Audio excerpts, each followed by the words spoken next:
Hi friends, I hope you had a very Merry Christmas. Today I'll be reading a selection from the prophet Isaiah, chapter 35.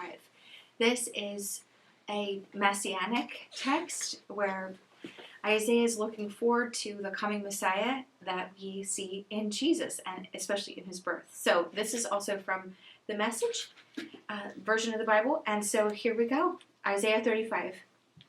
Wilderness and desert will sing joyously. The badlands will celebrate and flower. Like the crocus in spring, bursting into blossom. A symphony of song and color.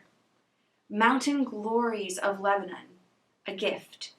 Awesome Carmel, stunning Sharon, gifts.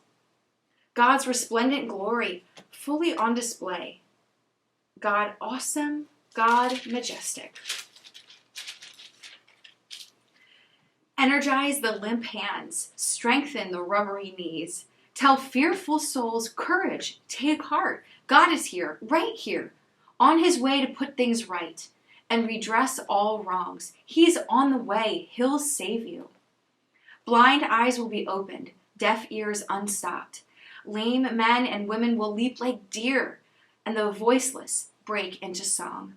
Springs of water will burst out in the wilderness. Streams flow in the desert. Hot sands will become like a cool oasis. Thirsty ground a splashing fountain. Even lowly jackals will have water to drink, and barren grasslands flourish richly. And there will be a highway called the Holy Road. No one rude or rebellious is permitted on this road.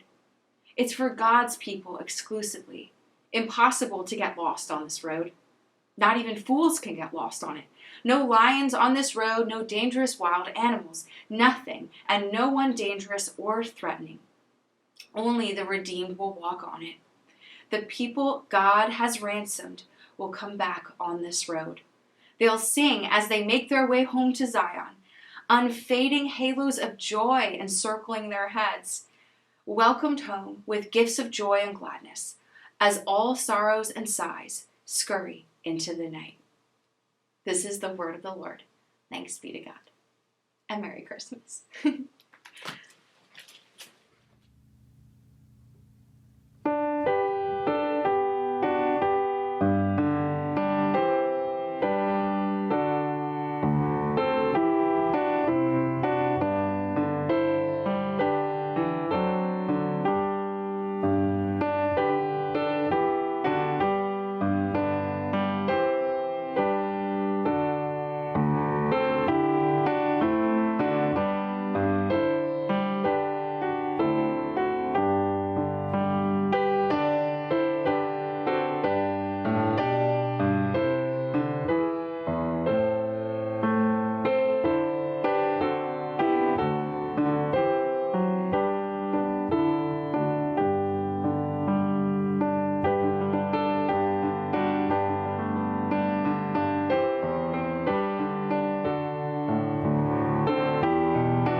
Good evening, friends.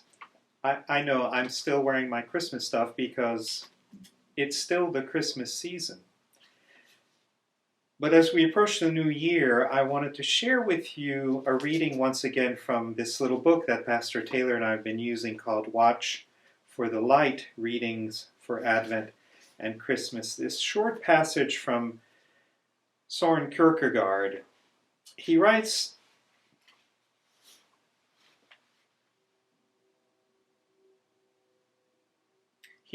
addressing this passage from the Gospel according to Matthew chapter 2, verses 1 through 4.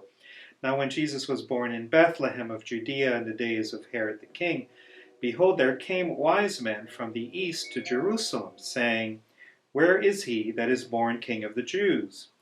For we have seen his star in the east, and have come to worship him. When Herod the king had heard these things, he was troubled, and all Jerusalem with him. And when he had gathered all the chief priests and the scribes of the people together, he demanded of them where Christ should be born.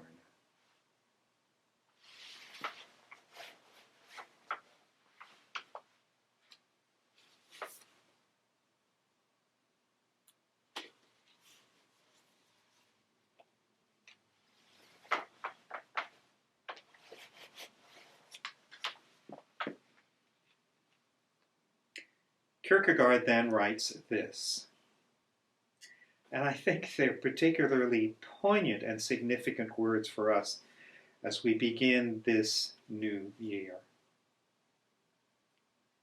He writes, although the scribes could explain where the Messiah should be born, they remained quite unperturbed in Jerusalem.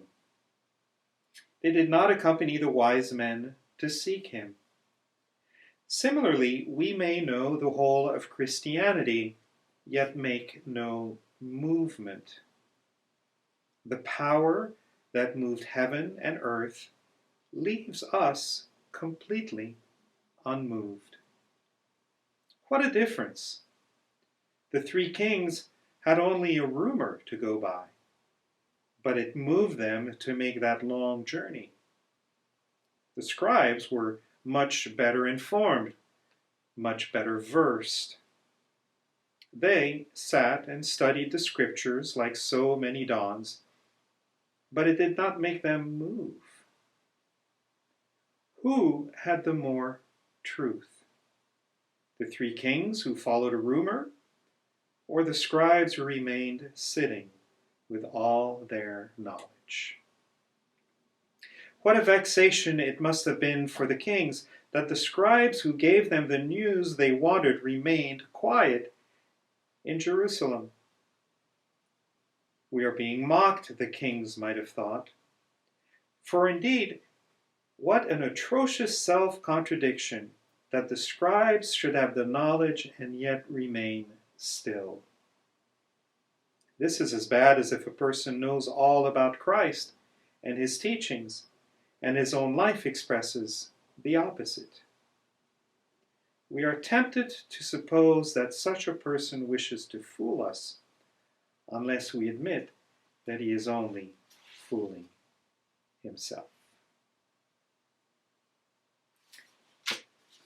Happy New Year, everyone, and I'll see you in church. Blessings.